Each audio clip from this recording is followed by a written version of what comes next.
Welcome to the Football Show on PLZ Soccer's YouTube channel. I'm Peter Martin, Alan Ruff, Alison McConnell, Tam McManus here with me in the studio. Thank you so much for your support over the course of the season.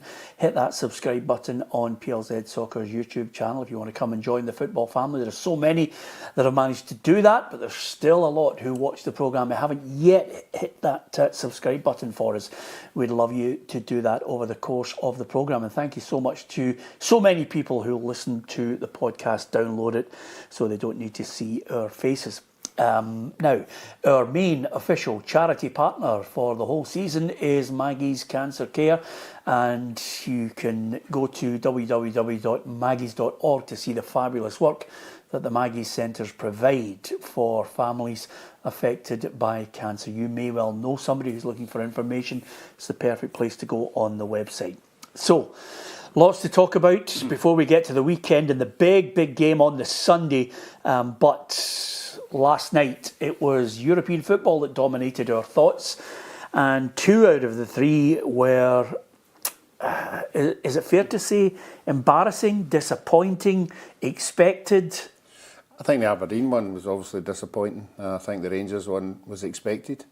I felt it really strange, Tavernier calling out his players to have a look at themselves when he is the main culprit any time they go into Europe. You know, he always doesn't lead by example. His defending is absolutely diabolical. And after that, they just caved in, just as usual. Well, if you want to dissect Brand 3, Rangers 0, you only have to look at, earlier in the week, Danny Rule was rolled out there to the public. The board were there. They were answering some difficult questions. And if he didn't really have a grasp of what he was taking on, he certainly got a real insight into it after that game.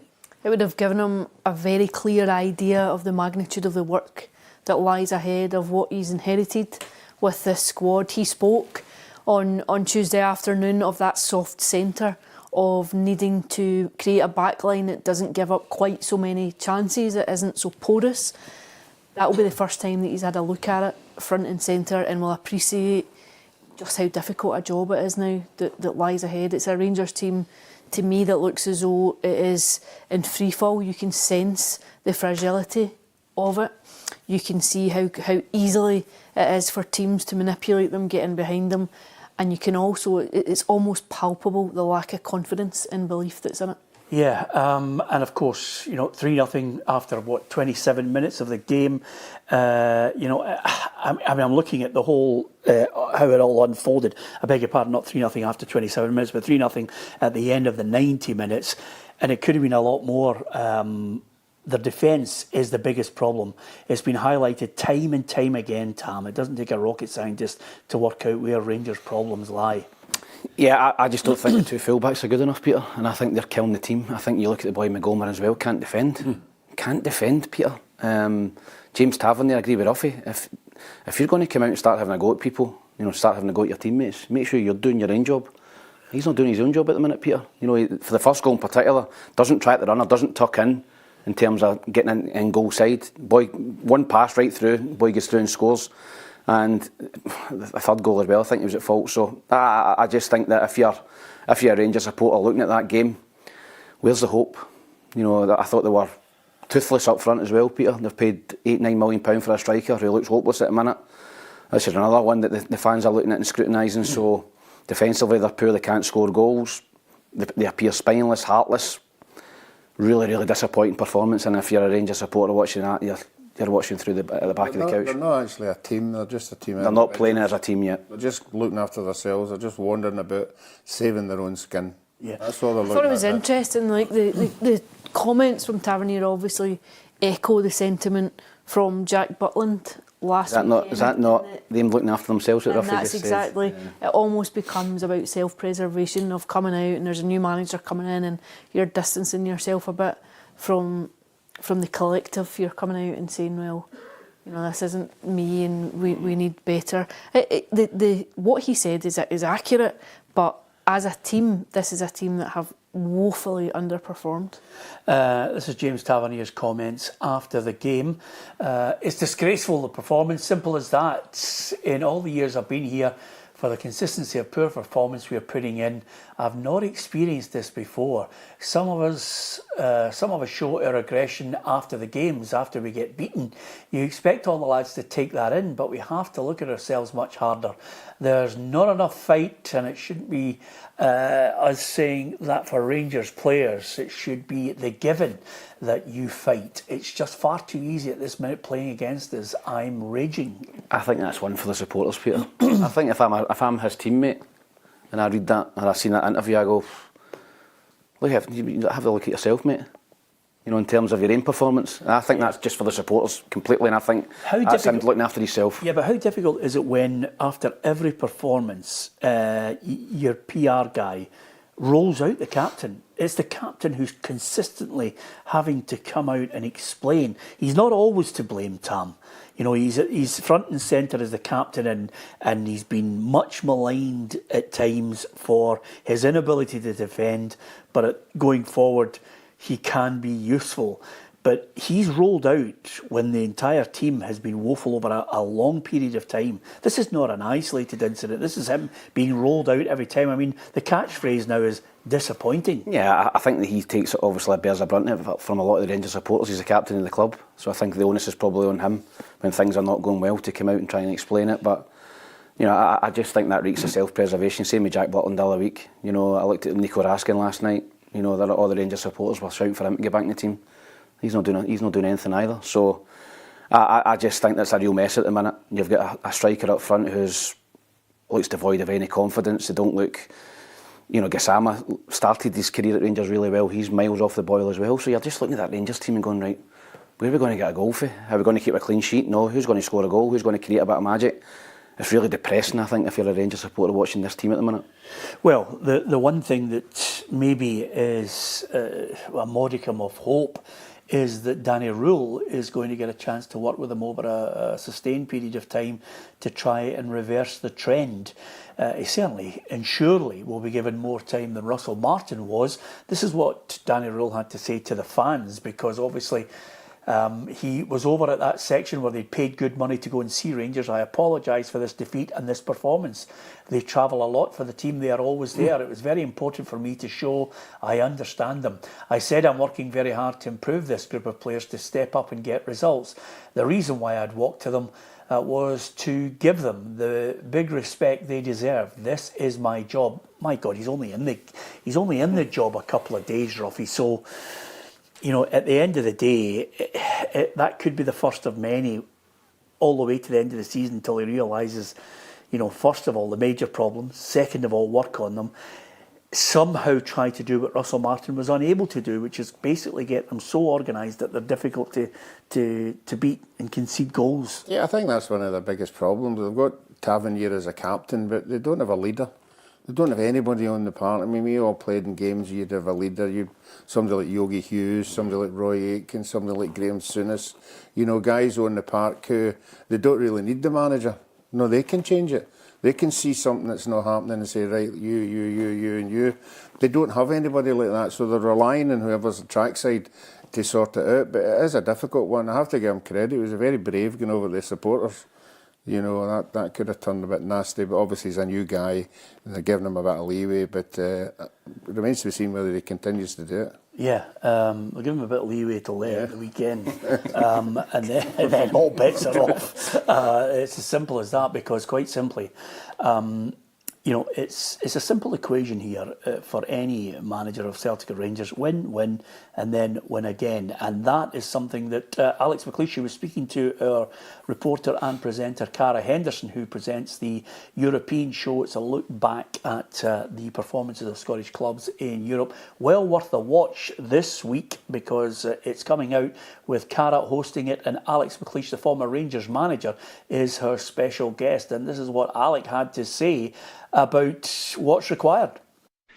Is my great friend, sadly departed, Walter Smith, who was my coach and my coaching badge when I was at Largs. Walter, when I went to Rangers, we went out with his wife, my wife and I, and I asked him, I'm going into Rangers this week, Walter, any tips for me going into Ibrox? And he says, Alec, looked me right in the eye and said, just win. Just win. And as I said at the beginning of this conversation, it's a team, maybe about 20, 30 teams in the world who have to win every week. Yeah, well worth listening to Alec talking to Cara Henderson on the European Football Show. And as ever on PLZ Soccer, we're giving you so much content that you hopefully will enjoy, one-to-ones. And of course, there's something that I hope you will look forward to coming out within the next couple of hours on our show, on our channel, is Tam McInnes chatting to Cara, talking tactics, a Partick Thistle striker and a Hibs striker talking tactics about the big game, Hearts against Celtic, and you've been on the screen and you've worked out how to move the heads and everything, Tam. I have, and I didn't break your screen, which was great as well. So, no, I think it's something different. It's something that a lot of companies are not doing, so it was great for me and Cara to just put our heads together and try and figure out a way that Hearts are going to beat Celtic or Celtic are going to beat Hearts. Yeah, it's on the touchscreen. Of course, an in-depth look at the way they potentially could line up with the injuries. We'll talk about that shortly. Not many companies are doing that sort of thing, certainly none in Scotland, but over the next couple of weeks, undoubtedly the Daily Record, the Sun and the Herald will try and buy a screen and then do that programme as well, just copying everything we do. Is that fair, Ali? Am I being too harsh there? Flattery is the most sincere form, or imitation is the greatest form of flattery. Yeah, absolutely. Okay, can't wait to see them trying to move the the heads. Anyway, well worth watching the tactics talk there with Cara. And now, Rangers have to get at it domestically. They have to get into it on Sunday against Kilmarnock. And he's going to get a real feel for it then. Danny Rowley will have more time that he's worked with the players, and I think the immediate message undoubtedly is going to be, this is how I want you to line up, this is the role that I want you to perform in the team, this is the structure, don't deviate from it. Surely that's the first thing he's going to do. Yeah, well, again, he's not going to have much time to do it, obviously travelling back for the game, you know, but by all accounts, when you listen to people who's worked with him, he's quite a ruthless guy. He makes his mind up very, very early, and players that are going to fit his system and players are not. And he doesn't mess about and telling them, no, you better find another club because you're not going to get a game here. So I think it'll be an indication at the weekend, obviously after him seeing that game last night, the players that he thinks will fit into his programme. Okay, what about Kelly? They've got a chance to maybe inflict even more damage on a wounded Rangers side, and down there at Rugby Park this week. In fact, this morning in the fog, Cara Henderson.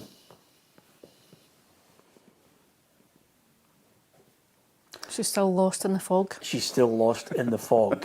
So we'll get Cara talking about Kilmarnock, because undoubtedly they came a cropper against Hearts, but they're going to have to bounce back.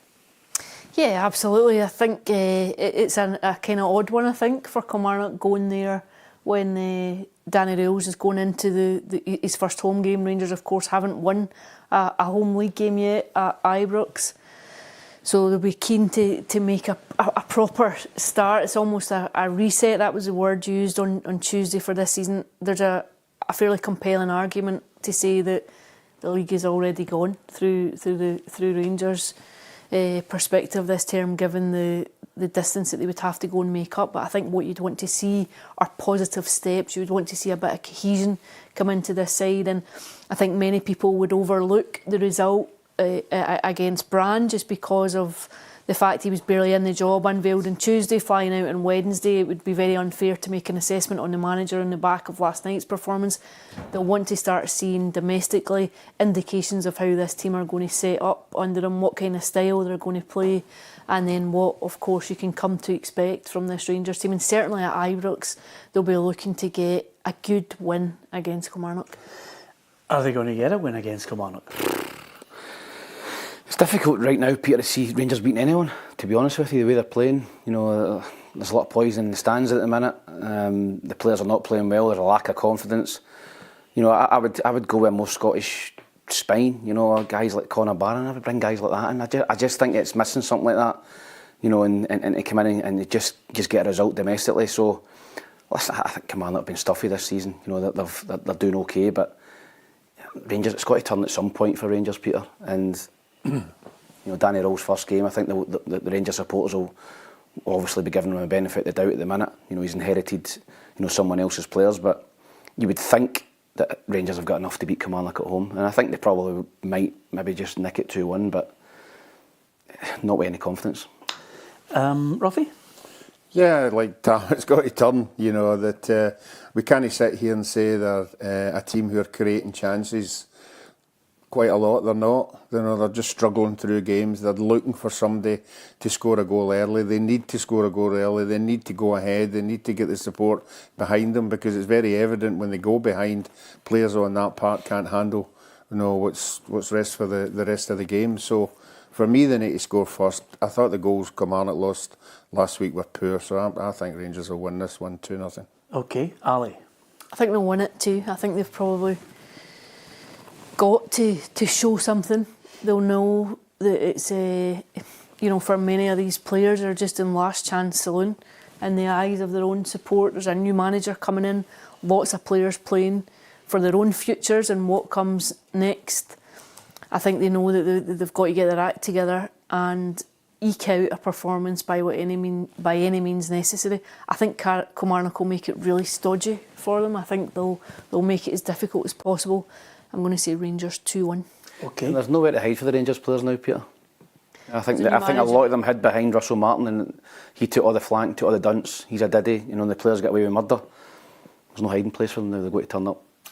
Yeah, which is why I'm going to go Rangers 1, Kilmarnock 1. I genuinely, I think he's going to need a fair bit of time. I think he's definitely going to need some more painful results along the way, all the way to the January transfer window, and then hope he can somehow get some kind of movement to bring in one or two players that he knows, Ruffy, that can help him, you know, because managers do go to sometimes the tried and trusted players that they know will battle for them. Mm-hmm. Well, unfortunately, he's not got a lot of time, as Alison said. He's only got that game last night to sort of judge the players that he knows is going to be in a fight, because it is going to be a fight. You know, if Kilmarnock make it difficult for them, he's going to need players. But I really do believe when Rangers score first and they're confident and the crowd's behind them, there are players in there who have got a wee bit of quality, but they need to believe in themselves, and scoring a goal early would do that, and I think Kilmarnock might be in for something. Yeah, I love the way you said that, Ruffy, because there's no evidence of Rangers scoring first. They scored the first against Dundee United. Yeah, but there's no evidence of them holding on to it. I mean, that's the thing about it. Because I think you sense it. I think like they're a team who struggle in any moments of adversity. They toil to get themselves out when it goes against them. You saw it last weekend at Ibrox, or 1-0. I would argue that the first half against Dundee United is the best that they've played all season. They could have been much further ahead. Yet the minute it turns and United are back in the game, you sense Rumble. You sense the weakness within the team, players not wanting the ball, you sense the anger from the supporters, the fear from players almost about making another mistake or giving the ball away. You don't have that leadership on the park that's required when you're up against it and you need something to go and create something almost out of nothing and just take a grip of the game. sometimes it's difficult to see Cara when it's really foggy, but we persevered, and she's been talking to Stuart Kettlewell. Yes, thank you, Peter. I'm at Rugby Park. You can't really see behind me. It's very misty this morning. But we've just finished speaking to Stuart Kettlewell, and of course he was previewing the big game on Sunday against Rangers at Ibrox, and he's looking for a reaction from his squad. Of course, they were beaten 3-0 by Hearts here on Saturday night, and he said they needed a reset this week. They're back to the principles that they were doing before. But heading into this game, it's a wee bit of an unknown for him and Kilmarnock. Of course, Rangers now under the leadership of Danny Rowell, losing last night, but still not 100% sure what a Danny Rowell's Rangers team will look like. So this is how Stuart Kettlewell said that he will be approaching the game.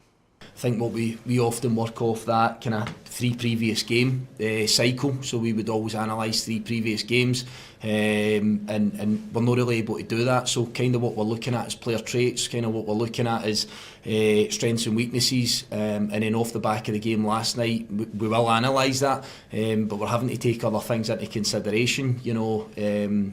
How much emphasis can you put on Danny Rowell being the Sheffield Wednesday manager because it's a different club and a different country and things like that. But I think you're looking for traits, you're looking for aspects that he'll look for from his team. Rangers are still looking to win in the league for the first time at Ibrox this season.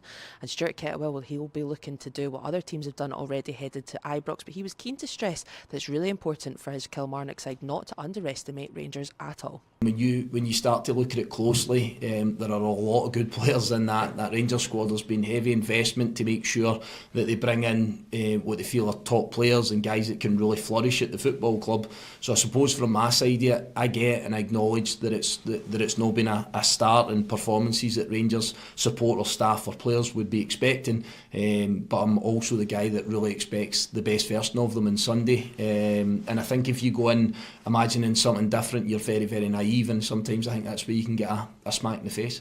It's a 3 PM kick-off then on Sunday, and PLZ Soccer will have you covered, so make sure that you follow all of our social media channels to get all the updates and then manager and player reaction as it happens. And of course, remember to subscribe to our PLZ Premium service where you can get exclusive content and be in with a chance of winning a Champions League final ticket. Yeah, see, that's what you call a professional, by the way. You know, it's getting everything. better. It was all there. Yep, you know, promos the lot. Alison, make you sick, wouldn't it? When somebody remembers everything that they should say. Okay, Celtic 2, Sturm Graz 1. Let's go to Mr. Positivity, because you often say... Are you going to give Arnie Engels a bit of credit for his performance? I am going to give him since he signed. I'm going to give Arnie Engels a bit of credit, but I'll listen to you and see if you are as positive as Neil Lennon was last night in the comments. He was very positive, wasn't he, Lenny? I thought it was a European final. No, listen, I think that it's a much needed win for Celtic. I think it was a must-win game. I really do. I think that the confidence has been very low in the last few games. Poor performance on Sunday, go 1-0 down, 2 early substitutions, 2 of your key players come off. You're looking at it going, it's going to happen again. But I think Celtic showed great character, great courage in the second half. And really, but for Nygren's finishing, could have been 4 or 5 up. You know, he obviously got the goal, but he missed 2 or 3 great chances. I think for the first time, Celtic really looked as if they could go and score goals. They created chances. I think it was the biggest expected goals in the Europa League this season, over 4 goals. So I think if you're a Celtic supporter, you think that's more like it. That's more like it. I thought Arnie Engels was excellent. I thought his delivery was superb. I thought he got about the park, he passed forward. I thought the combination with Tierney and Tunected down the left-hand side was really promising. I thought they showed signs of linking up and could be a good partnership down the left-hand side. I thought Liam Scales was excellent again. You know, so I think there's a lot of good performances from Celtic. I thought Hatate was good in the second half, had to have been poor in the first half. So all in all, bar the injuries, you know, we're obviously going to speak about Carter Vickers, who it's a real blow for him and for Celtic. Alistair Johnson and Iheanacho off with hamstring injuries. It could be a real, you know, shell of a team going into this game on Sunday. So I think that the whole squad's got to rally around and really dig in and get results, because the Celtic squad's getting stretched to the limit at the minute. Okay, well, unbelievably positive from the only thing missing was red hair. I have to say, Ruffy, I don't share that view. I thought it was a competent performance by Celtic. Engels does deserve credit. I think the person who deserves the most credit in that whole Celtic team is Liam Scales. He has his faults, but he's been Celtic's best player since the start of the season. Well, there's no doubt about that. You know, again, he does have weaknesses. I keep going on about it. You know, when Celtic do lose goals, he seems to be always the guy that's run a bit, you know, not picking them up or whatever. But in saying that, he adds the enthusiasm. You know, he's had a great season. He's been a bigger standout than Cameron Vickers. There's no doubt about that. He's been good, and how he took his goal was fantastic as well. I mean, if the strikers could adjust their feet like that, you know, it'd be a bonus. But no, I think Engels, you know, was a star last night for me in the second half, and it's amazing how they seem to shine against European sides. You know, the style of play. You know, I think Best performances have been in Europe. Scottish football seems to be hustle bustle. You know, they find it hard to adapt it, but when they come into a European game, they seem to have a lot more confidence and they're on the ball a lot more. And he was certainly outstanding last night. Yeah, Ali, were you as impressed? Was there a reason to become, you know, I mean, this is Brendan Rodgers' quotes first of all, which obviously reflect the fact that I think he's got to be happy that they've got the win. The injuries could have disrupted us, but it was a brilliant performance. We weren't quite a Ferrari, but I'll go for a Range Rover Sport. Hopefully we have no more Morris Minor performances. That is what I expect to see from us going forward. From setbacks, you need to show motivation. I asked the players to be leaders, and you could see that in the performance. And I think you know, you've got to give Brendan credit because they were under the cosh. Probably not the right choice of car there in a Range Rover Sport. It's the most broken into car in London, and certainly not one of the most reliable. Choice of the local gangster as well. I was just about to say, not only that, but I've seen a few of them that break down. I don't want to dismantle it in case Celtic fans think I'm being negative about it. It was a good performance, but it wasn't a great performance. I think it's a step in the right direction. That's what you would say about it. If you analyse the full game, that game could have been away from Celtic by the time the break came round in the opening half. You know, they hit the post, they had a fantastic chance, scooped over the bar from the 6-yard line. I thought Celtic still looked fairly fragile at the back in moments. However, they rallied, they came back, turned it around, two quick goals in the second half. And it could have been far more comprehensive when you look at the opportunities that they had across the second period. It could have been 3, easily have been 3 or 4, probably should have been 3 or 4, particularly Negrin when you look at the opportunities that he missed. So it's a step in the right direction.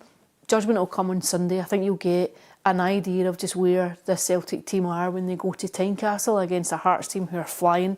You'll get a chance to see how they stand up against that kind of test. You know, at Tynecastle, the crowd are right on top of you. It'll be noisy. The atmosphere will be fantastic.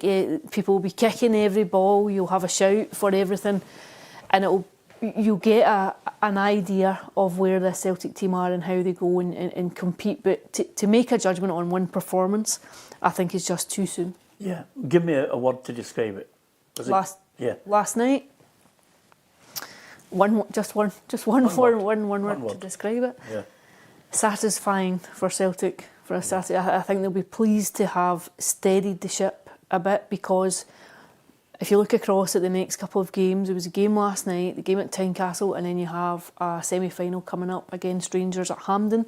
Had they lost to Dundee, lost last night, then be going into Tynecastle with the prospect of maybe coming away from that on the back of a difficult afternoon and then going to Hampden, I think all manner of storm clouds were building. So I think to dissipate that noise and break it up will be quite satisfying for everyone associated with Celtic just now. Okay, satisfying. Right, okay, we'll accept that. Ruffy, the biggest problem now for Brendan is picking a team after 3 players look as if they will miss this game. Now, Carter Vickers is struggling. Johnson's not going to make it, and almost certainly Vickers 6 months. So it's Achilles. 3 to 5 months. 6 months. Yeah, well, I think I might wait and listen to Tam's prediction how it's going to go on the board. And then maybe make my mind up. Yeah, this is of course Talking Tactics with Cara and Tam. But can I just say that everybody's talking about Celtic. I think those 3 players. Oh, definitely. Cameron Vickers, yeah. You would expect Hearts to be pinning Celtic back at certain parts of the game. You need your best players back in there to defend, obviously Johnson. So it's a makeshift back 4. Who are you picking in the back 4? I don't know. I mean, you could go with youth or experience. I don't know how he's going to compensate Cameron Vickers.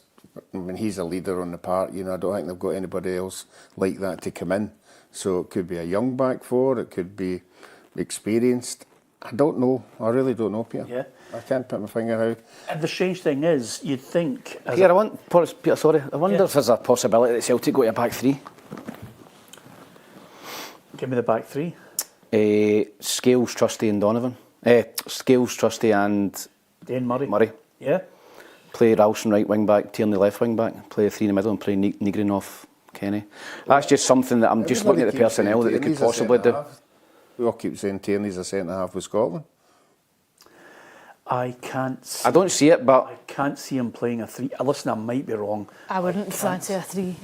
At Tynecastle. I don't think he would play a 3 either. Yeah, and remember, by the way, at times he'll be hoping, if that was the case, he'd be hoping that Ralston and Tierney were going towards the Hearts goal, whereas they've got Harry Milne and Kizaridis who are in better form. It's a big call. Listen, it's down to Brendan if he's able to change things. I actually never thought I'd see Brendan Rodgers go to, but he did go to it on Sunday against Dundee. Yeah. And he's done it early in the season as well. So he might. Couple of times this season, not started off that way, but just in game he's changed it. So it's just a possibility with the injuries that Celtic have got. I said everybody's got a conundrum with Celtic, but listen, having been in Edinburgh for a long period of time, and lots of Hearts fans are friends of mine, they're certainly not talking about titles, but they're confident. The confidence is from the evidence that they can see in their eyes away from home and at home. This is what Derek McInnes said about the big game coming up. Obviously, as you can imagine, the Hearts boss keen just to try and keep a lid on the excitement. Our fight is with ourselves. Listen, it's the season's still only 8 games in. It's very early, whether you're in good form or whether you're in poorer form. For any team, there's still so much of the season ahead where you can. The time to judge a team is at the end of the season, not after 8 games. But I do think people can see there's plenty of encouragement being given by what the players are given, and it's important we just keep trying to tap into that. It's a lot's been made of the recruitment and all the rest of it. I think I need to say that half the team every week, more than half the team, is players that have been here when I inherited, players who were already in the building and are producing good form. Our net spend is probably only a couple of 100,000. We sell Penrice and we bring some players in, but the recruitment's been so smart and so strategic that we're not spending fortunes to get ourselves in a position, and we're in a position because of a real connection with the fans, a connection with the club, good work being done, and working really smartly. Yeah, it's mouth-watering. I've never looked forward to a game quite a while of the domestic scene. It's one of those ones that's got the Hearts fans buzzing, and basically because you could almost pick the Hearts side, from 1 to 11. And the good news for Hearts fans is suddenly he's got Aju, the Brazilian, suddenly pushing to the forefront of his mind as well as an option from the bench. I've been impressed at points with the depth that Hearts have got this season and the ability to change it from the bench when it's not been working within games, to be able to go and change it up a bit and get the result required. Both Derek McInnes and Stuart Findlay this week said that this is probably the biggest test that they'll face this season. I think if they come out of this one on top, they go 8 points clear at any point in a campaign, regardless of how early it is. And we know it's still early. It's not an insignificant number. It's a fantastic cushion to have at this stage of the season. We saw what happened last term when Aberdeen went on that run. I don't envisage Hearts folding in anywhere near the same way. I think they've got better players and they've certainly got a bit of depth this season. It's gearing up for a prediction, and it's at this time earlier in the week you would probably have had maybe a different predicament. Maybe your prediction would have been different. Injuries, the way things are looking, does it change your thought process, Ruffy? I think it has to. The 3 players that are dropping out are big players for Celtic. We're all sitting here guessing what he's going to do. He'll know exactly what he's going to do. He's probably decided on it right now. You can't take anything away for this Hearts side for what they've done. They've gained the points when necessary. They are a settled side, you're right. They're going into the game with a lot of confidence. I think their 2 centre-halves are very, very impressive. I'm looking at the games against the right good sides. The Hibs game, nothing each for a long time. I think Hibs had a couple of chances to win the game, never took it. Hearts scored late on. For me, that's a sort of a barometer of how good they are when they come up against a good side. I think Celtic are a better side than Hibs, so I went 2-1 Celtic at the beginning of the week, but probably with the injuries, I think Celtic would settle for a draw. Yes, Celtic might settle for a draw in some quarters. Brendan Rodgers will be looking for the win. Oh, of course, yeah. What about you? You've already fudged the last 2-1. question. No, I was 2-1 at the beginning of the week. I've changed my mind now. I'm going 1 each because of the injuries. Yeah, okay. You haven't been able to call the back 4. No. You've fudged that. You've had to drag the 1-1 out of you. I don't know. I think he'd play the boy Donovan before Ralston. He put Donovan on last night before Ralston. Yeah. I think he'd it's a big call. I like the boy Donovan. I think it's a big call to play Donovan and Murray in a back 4. I don't know if he's going to play Murray. With Braga and Jenkins. I think that's a big call. I think you go with the safer, more experienced with Ralston. Yeah. If they go back 4. Even if you put Trusty in, he hasn't kicked a ball. Yeah, I mean, Trusty's been out in the cold. I mean, it's a weird one. Last season he was really, really good. This could be a game that potentially suits Trusty. It might be under pressure. A lot of balls into the box, crosses. Did you think he was really good last season? I thought he was decent last season. I thought he was good in European games and Champions League games. This could be a game where it suits him. That Dens Park game? Not that Dens Park game, no. No, he's going to come in for the cold. Yeah. But I wouldn't play two left-sided centre-halves. I said that earlier. I think there's no balance there. And you're playing three left-sided players in the back four. Not for me, so I think he'll maybe bring the boy Dane Murray in and play Ralston. Simpson Pusey coming from the cold. That's another one. Yeah, and you've got, isn't Rocky still there? Where's he? He's gone. He's gone. Is he away? Yeah. He's away. Yeah. Shin Yamada, is he still at Celtic? You know Mick McCarthy's gone as well, don't you? No, but I mean, Shin Yamada, obviously he's not in the European squad, but it's another one that's just disappeared, unless he's injured. I think the other great thing about it this season, because of the madness of Scottish football, this programme, we've never disagreed so much over the course of every programme. It's been fantastic. Sometimes we've made statements that have come, and we're all looking at each other and thinking different things, which is brilliant about it. That's with the madness of Scottish football. So with that in mind, I'm looking at a Hearts side that I've seen regularly this season. I've watched Celtic from afar, from a crane outside.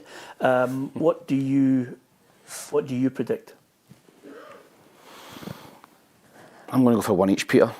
And I hate sitting in the fence, but I think it's a result that would possibly suit both. I think it's a game Celtic cannot afford to lose. They can't afford to lose this game and go 8 points behind. Hearts, still unbeaten, still 5 point gap. I think wouldn't be too unhappy with that. I think Celtic, the injuries they've got, take a draw. So I'm going to go for one each, sadly. You know, you're looking for a better scoreline. Great questions are now asked to the Hearts team. Are you good enough to go 8 points? Because the pressure now, Yeah. it's flipped a little bit. You know, when you look at it, I mean, I was looking at some of the great stats. You know, I think it was 1959-60 that Hearts last won the league. Since then, they've been runners-up 5 times. And I can remember, because it was the first day, I can remember moving into my flat in Leith. And the first day I moved into Edinburgh was the day that Dundee beat Hearts up at Dens Park and Celtic won emphatically against St Mirren. And that's the closest they've come to winning the title in a long, long time. Now, I'm not saying they're going to win the title, but I'm saying that this side has got something about it. The fans will be there, it'll be bouncing. I'm sticking by my guns from the start of the week. I'm there to be shot at. Hearts will win 3-1. Celtic will be encouraged by what happened last night, by the fact that they created chances against Dundee. There was nothing about them. You just couldn't see that surge for goals. They'll feel a bit better about themselves in the aftermath of that win. But like you, I fancy Hearts. I think Celtic are weaker with the players who have gone out of the team and coming back in. I just wonder too about how they'll cope with the intensity of the environment at Tynecastle.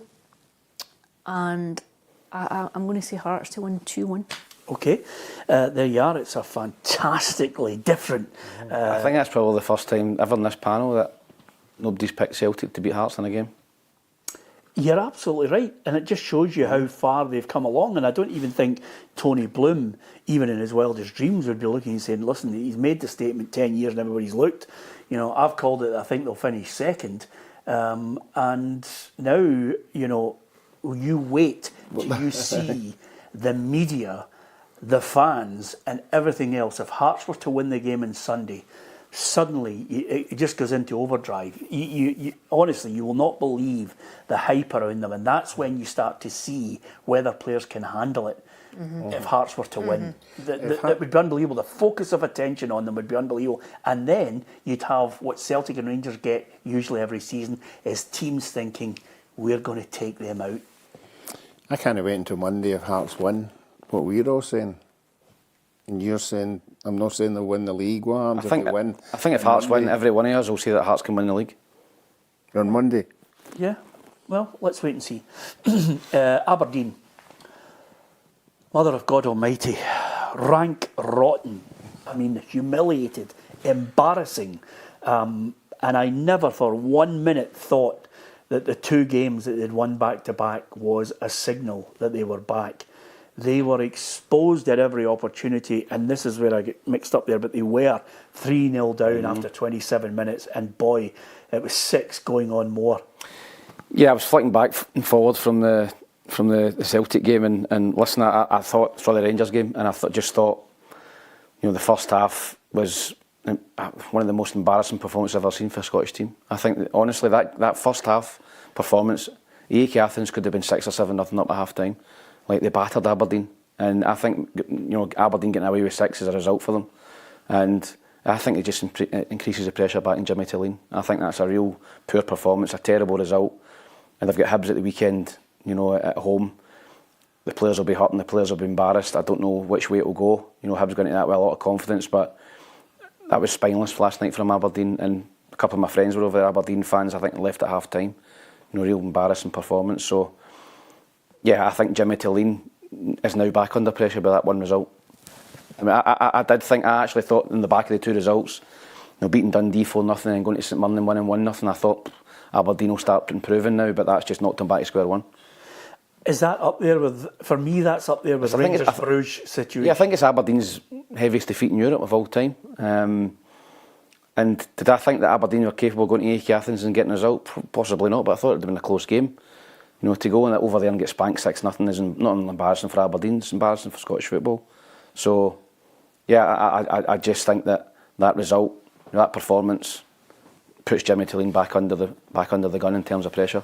Yeah, Kenny, who's a big Dons fan and regularly comments, and obviously there's lots of Aberdeen fans who give us their insight, and we value everybody's opinion on these things.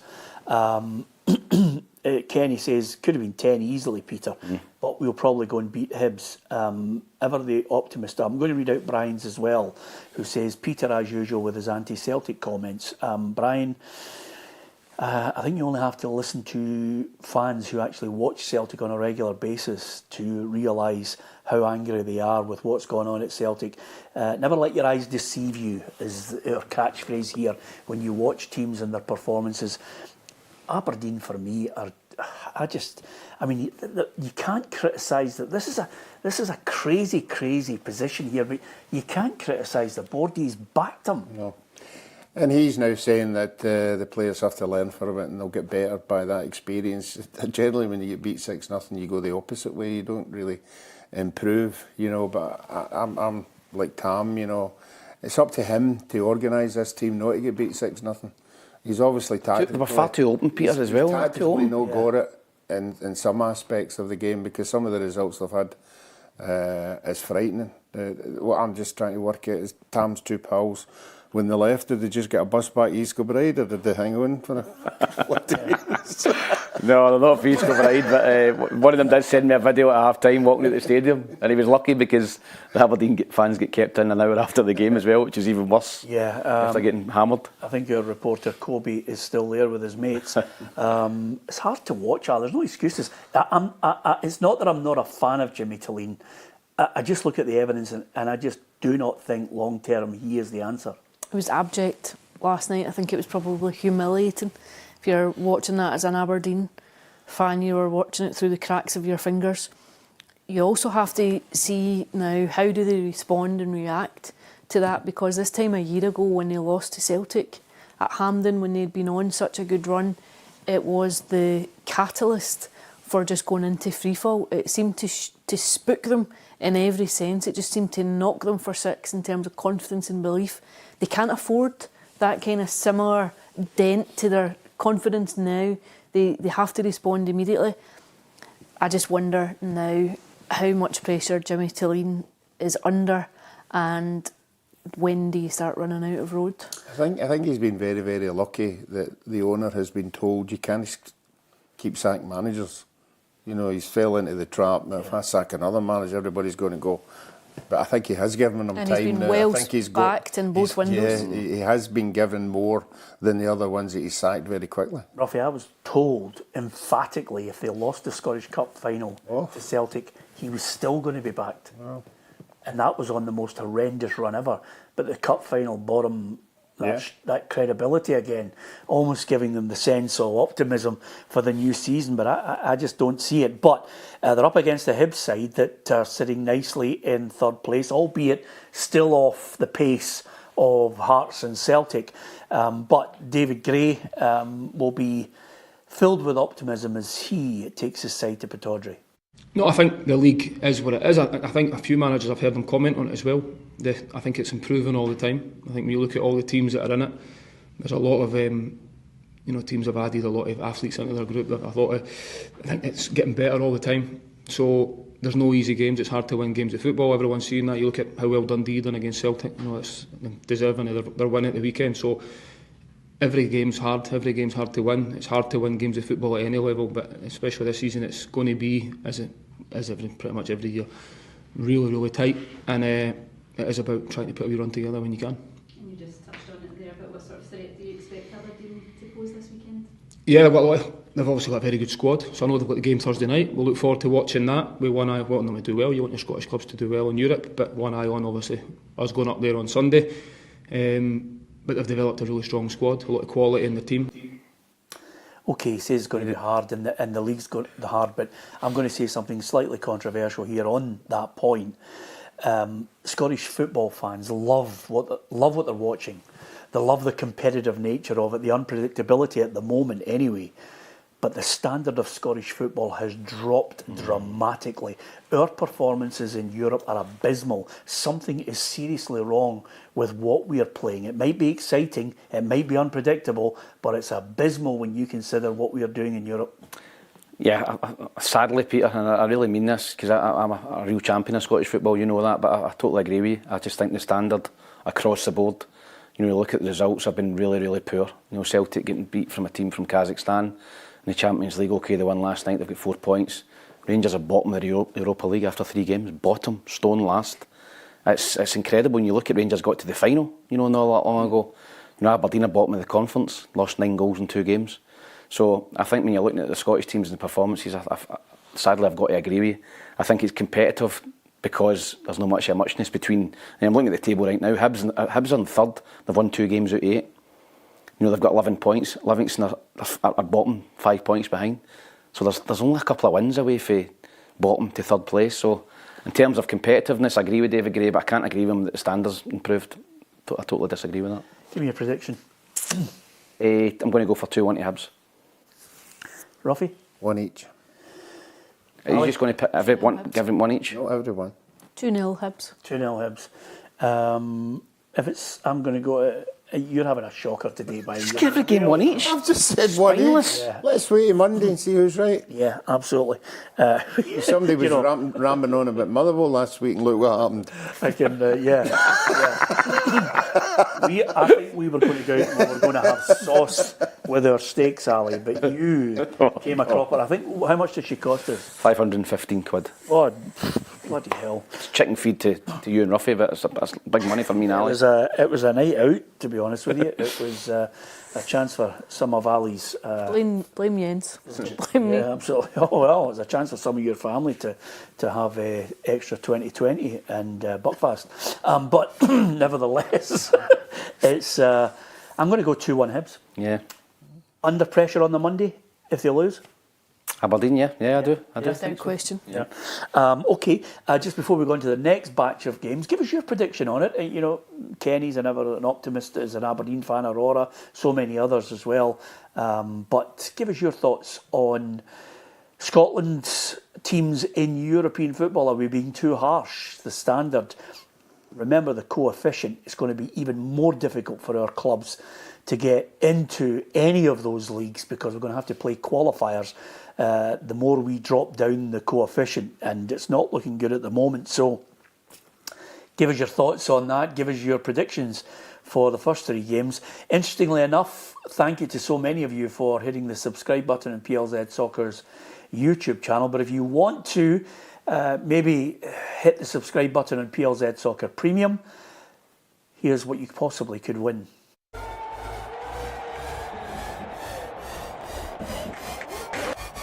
Get ready for the trip of a lifetime to the Champions League final in Budapest. This is your chance to experience the ultimate footballing event of 2026. Sign up to PLZ Premium for the season and you're in the draw to win the VIP package to the final. Flights, accommodation and tickets all included for you and one friend. Unlock exclusive content and prize giveaways on PLZ Premium. Do not miss out on this incredible opportunity. Secure your spot for the 2026 Champions League final by clicking the link in our bio. You happy with that? Oh, Tom? Peter, what a prize that is. Yeah, magnificent. Oh, magnificent prize. Might sign up tonight. That new place, Absolutely. Budapest. Have you been to Budapest? Yes, Yeah. I feel saying it's like weekend visit. Yep. one of those modern new places. Yeah, yeah, absolutely. Yeah, well done, Ali.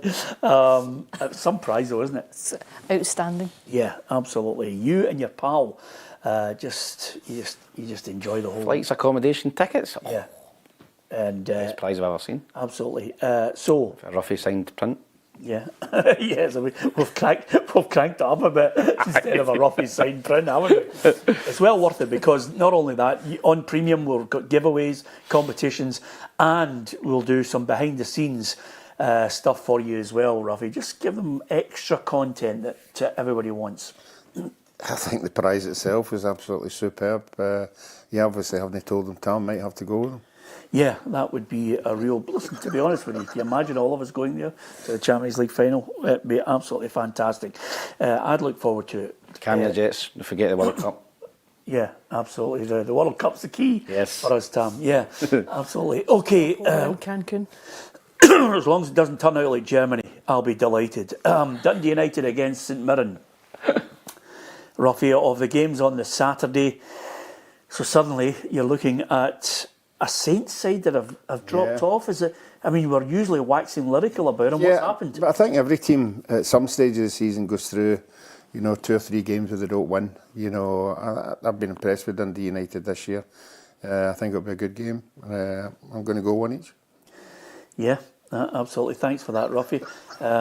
You're completely and utterly useless. Do you know what? I'm not going one each. We have. I'm not going one. We have a mannequin over there. We'll be bringing the mannequin in going shortly. Dundee United to win 2-0. Okay, Dundee United to win 2-0. When you look at St Mirren's form, Ali, it hasn't been great.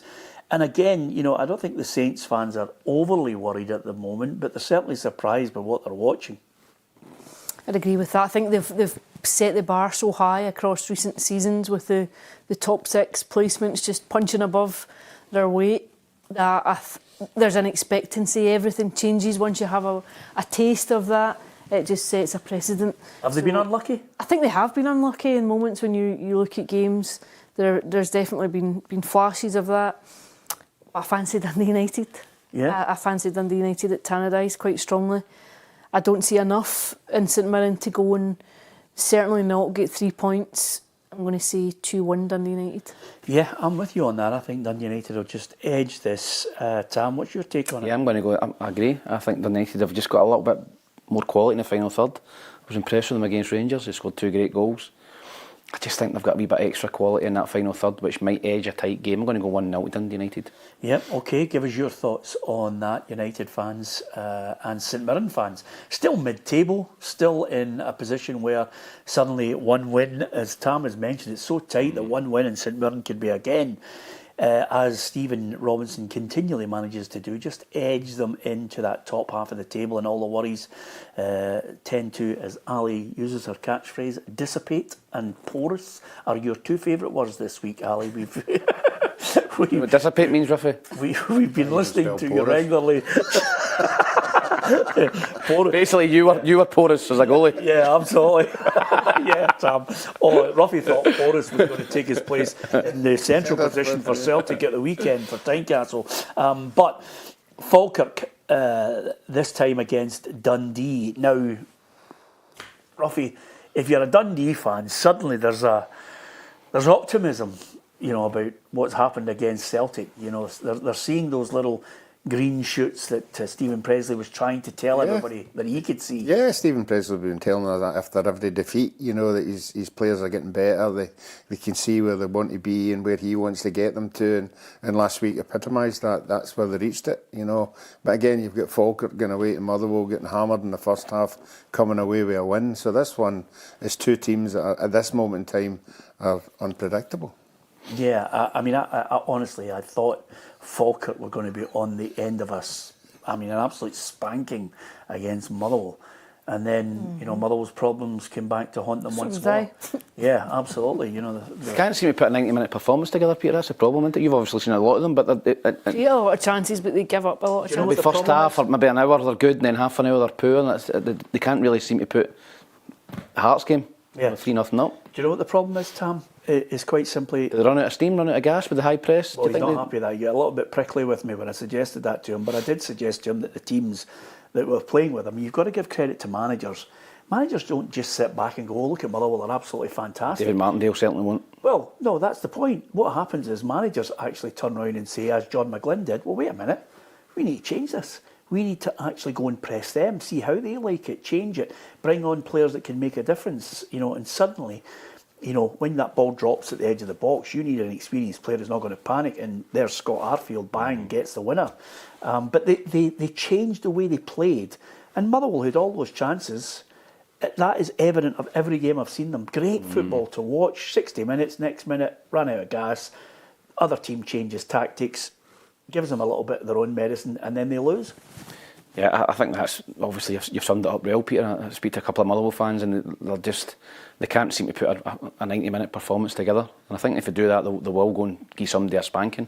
I remember watching them at Dens Park. They were 1-0 up at half time, and really looked, you know, well on top, and didn't win the game. So yeah, that's a difficult one to call. But just going back to Falkirk Dundee, I think this is a totally different scenario for Dundee. I think as a player, you always raise your game against Celtic Rangers. That game was live in the telly, live in Sky. Dundee players bursting, up for it, nothing to lose.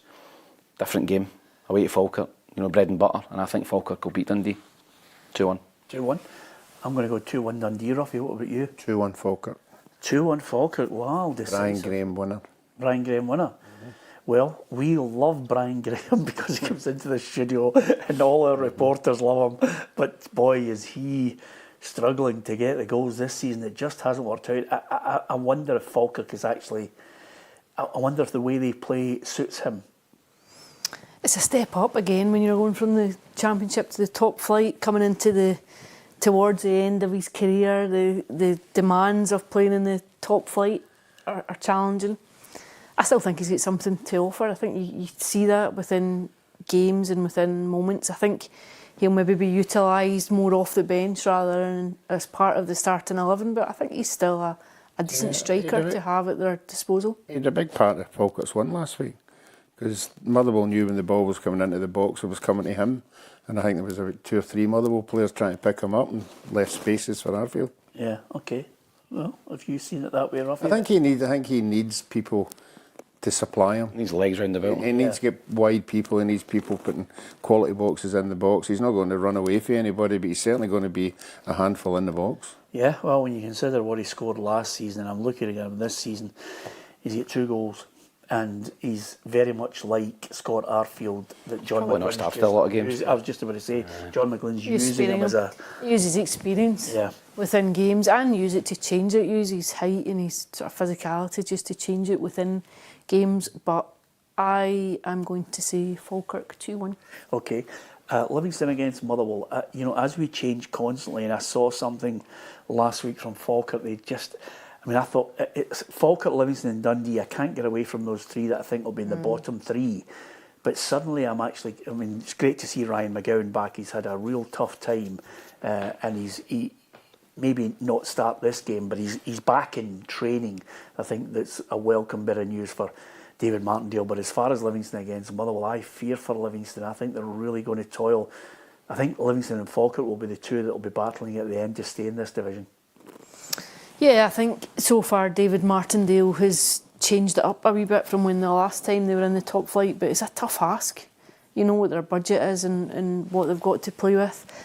I wonder about Motherwell in terms of pressure accumulating if they don't go and get the win at the weekend, what position that leaves them in mentally. Livingston will make it as awkward as possible for them. I don't think anyone likes playing through on that pitch either, but I'm going to say Motherwell to win 2-1. Yeah, I'm going to go Motherwell to win 2-1, Ruffy. I want to go one each, but he'll not let me, so I'm going to go. Speak your mind, Ruffy. Two each. Two each. Yeah, okay. He's went for 4 goals in a game. I fell off the chair there. I'm going to go for 3-2 to Motherwell. Yeah. I can see a lot of goals in this game. I think Livingston will go and really get after Motherwell and press them and pressure them. And I think if Motherwell do break through them, they've got the quality to go and open Livingston up. But at the other end, I think Livingston at set pieces, physicality, and they can play as well, Livingston. I think they'll cause Motherwell problems. So, high scoring game for me, 3-2 Motherwell. Isn't it, just as we finish, Tam, it's indicative of how people view football. We love to see, at times we can be a little bit snobby about it, but like the purists, we want to see free-flowing football. Motherwell are providing it, but it's not winning football. Yep. And then the Rangers team, the Rangers fans just want to see winning football right now. Don't care how they get it, just win games. I think that cycle's starting to turn again. You know, I've noticed it in England. They're talking about Sean Dyche coming back in, and they're talking about longer passes now instead of longer balls. Yeah. And I think in terms of Livingston and Motherwell, it's probably two contrasting styles, but you've just got to win games of football as a manager. You know, there's guys getting sacked after 8 games in England. There's guys getting sacked after 8 games up here. You know, you've got to find a solution. You've got to find a situation where you're winning games. Or if you don't, it doesn't matter how you play. You've just got to win. Yeah, absolutely. The difference between a long ball and a long pass, Ruffy, Is Pep Guardiola and Sean Dyche. well, It is. that is. Pep Guardiola, if one of his players, they'd say it was a long pass. If Sean Dyche said, he's just scalped up the park, long ball. Well, honestly, you have summed it up brilliantly. I was going to go a little bit longer round the roundabout, Ruffy, and say if you're Chris Hoddle, Glenn Hoddle, Paul Gascoigne or Paul McStay, it's a long pass. Yeah. But if you are some of the workman-like guys that we're seeing in the middle of the park, it's a hoof up the park and then see if you can get on the second ball. But listen, winning is the only thing that matters. Give us your thoughts, give us your predictions on it all. Don't forget to hit the subscribe button on our PLZ Premium. You'll be in the draw, chance to go to the Champions League final in Budapest at the Puskas Arena. Well worth it. Don't miss Tam and Cara Henderson dissecting the teams, the formation for the big match preview of the biggest game of the weekend, and that's at Tynecastle, Hearts against Celtic. Is this the moment when Hearts just post their serious intent to win the title, to go 8 points clear of Celtic, or will Brendan load all the players into the Range Rover Sport and suddenly deliver another performance to get a win in the cauldron of Tynecastle? It's all to look forward to. Hopefully you've enjoyed the show today. Hit the subscribe button. Come and join the football family. To those people who download the podcast and listen, thank you. For you watching on YouTube, thank you very much. Have a great weekend. Go and support Scottish football.